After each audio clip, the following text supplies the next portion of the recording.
ओम शांति। आप सबको कृष्ण जन्माष्टमी की बहुत बहुत शुभकामनाएं। जन्माष्टमी एक ऐसा त्योहार है जो बहुत सारे त्योहारों को लाता है। सबसे पहले रक्षाबंधन आया, उसके बाद जन्माष्टमी। बहुत सारे लोग इस दिन का वेट करते हैं कि कब कृष्ण का हम जन्मदिन मनाएं।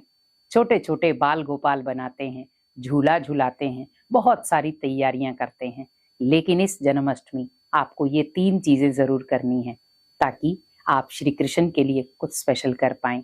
जन्माष्टमी पे कुछ लोग व्रत रखते हैं, कुछ लोग अलग अलग तैयारियां करते हैं, कान्हा जी बनाते हैं, उनके लिए भोग बनाते हैं, लेकिन बहुत सारे गलतियां भी कर जाते हैं।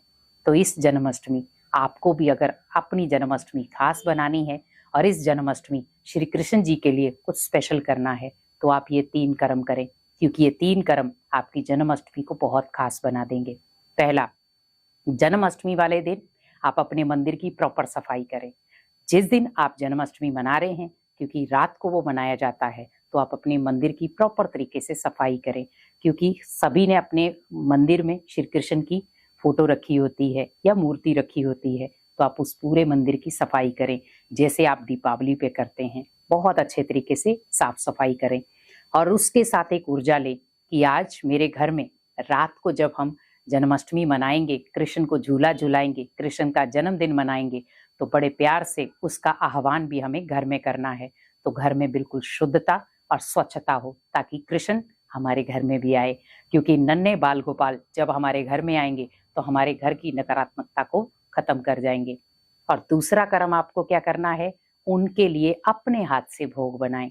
भले आप मिश्री का भोग लगाते हैं या आप माखन बनाते हैं, जो भी आप पंचामृत बनाते हैं, लेकिन अपने हाथों से बनाएं।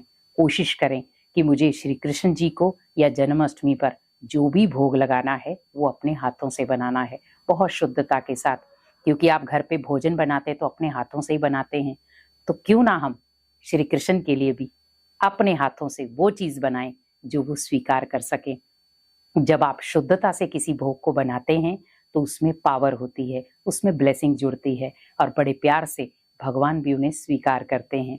तो क्यों ना हम भी अपने हाथों से श्री कृष्ण के लिए बड़े प्यार से भोग बनाएं और बड़े प्यार से उनकी याद में भोग बनाएं ताकि वो उस भोग को स्वीकार भी कर सके।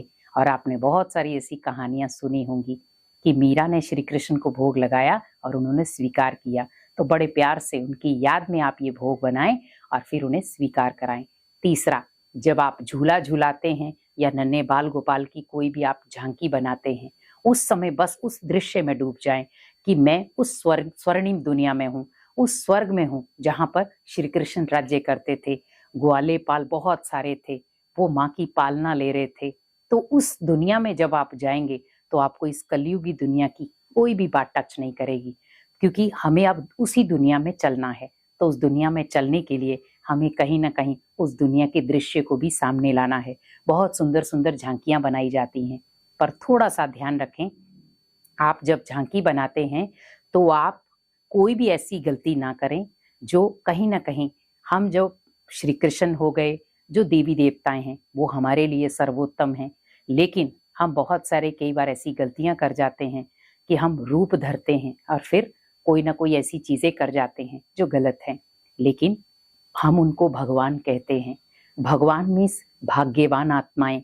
तो आप उन्हें ऐसी डिग्री दें जो किसी के पास ना हो। बड़े प्यार से उन्हें स्टेज पर बिठाएं, उनकी पूजा अर्चना करें। आप जिनको भी बना रहे हैं, बच्चों को बना रहे हैं, तो आप उनके दृश्य में डूब जाएं कि सच में हमें ऐसी दुनिया में चलना है और ऐसी दुनिया में चलने के लिए हमें त्याग और तपस्या करना है, क्योंकि भगवान हमें ऐसी दुनिया में ले जाना चाहता है। तो इसीलिए क्यों ना हम भी छोटे छोटे प्रयास करके उस दुनिया में चलने लायक बने, और जब हम उस दुनिया में चलने लायक बन जाएंगे तो हमारा जीवन भी श्रेष्ठ बन जाएगा। तो इस जन्माष्टमी इन 3 कर्मों के साथ आप जन्माष्टमी को खास बनाएं और श्री कृष्ण को भी बड़े प्यार से आह्वान करें ताकि वो आपके घर में आए और आपके घर में सुख समृद्धि लाए। ओम शांति।